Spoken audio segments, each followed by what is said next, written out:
The clouds didn't glow, they exploded. A violent streak of electric blue ripped through the galactic mist ahead of the Tiara, tearing the clouds open like a wound in space. Dagim jerked the controls. What was that? The answer rose from below. A colossal serpentine shape surged through the charged clouds, translucent, endless, its spine crackling with living lightning. A space eel. Its massive head appeared beside the ship. Two pulsing nodes burned where eyes should have been. Then it struck. A bolt of raw electricity slammed into the underside of the Tiara. The cabin erupted in blinding light.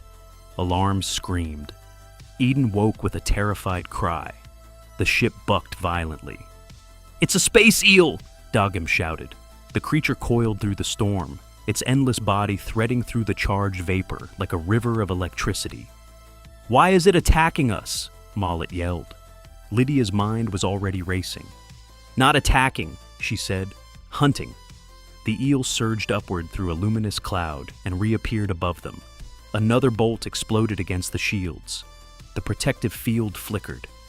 "If it hits us again, we lose power," Dagim warned. Below them floated a massive pool of suspended galactic water, dense enough to swallow the ship whole. Mollet gripped her seat. "We're going to fall."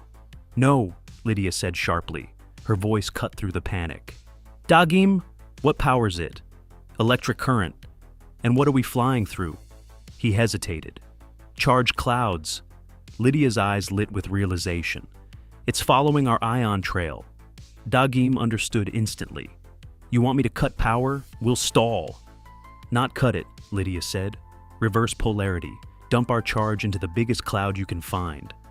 "That could overload the ship. And if we don't?" The eel's spine flared brighter. It was charging again. Dagim swallowed.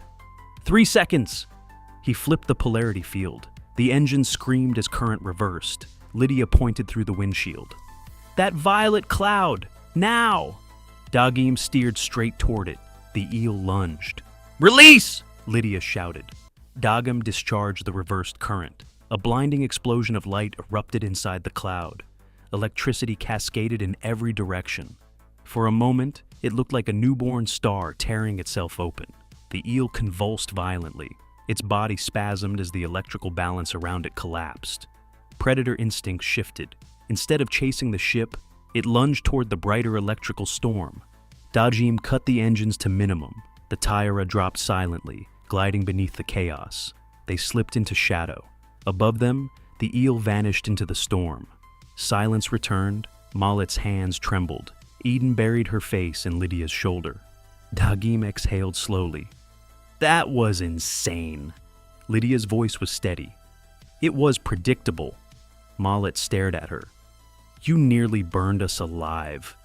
Lydia met her gaze. "But we're still here." Hours later, the charged clouds thinned into drifting mist. Eden slept again. Mollet watched the stars through the window. "I miss Sirach," she whispered. Dagim stayed focused on the controls.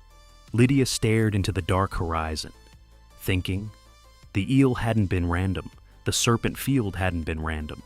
Even the distortions in space felt deliberate. Something was testing them, watching, measuring. Dagim finally spoke.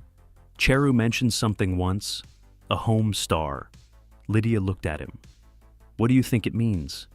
Dagim considered the stars ahead. "I don't think it's a place. I think it's a direction.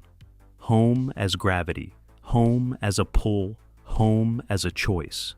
Meanwhile, at the heart of Malmeder, Cheru stood beneath a transparent dome overlooking the galactic core. Beyond the barrier, rivers of gravity flowed through space like glowing currents. 5 towering holographic figures appeared before him. Their voices spoke as one. "You allowed them to escape." Cheru lowered his head slightly. "They chose to leave. They are minors. They are anomalies," Cheru replied. A pause filled the chamber. "They arrived at the galactic center unaided. They survived gravitational shifts. They escaped the serpent field." Cheru looked up slowly. "You've been watching." "We observe instability," the figures replied. "Malmeder lacks a successor. The custodians weaken. The axis destabilizes. The destroyer recalibrates. The chamber grew silent. Cheru inhaled slowly. What is required of me? You are assigned protector. The title settled heavily. If I find them, Cheru asked, you will bring them before the council. And then, if they prove worthy and choose to remain, they inherit Malmeter. Inheritance, not reward. A burden. And if they refuse, Cheru asked quietly. The chamber dimmed. Then the Axis seeks correction. Cheru understood. I will find them,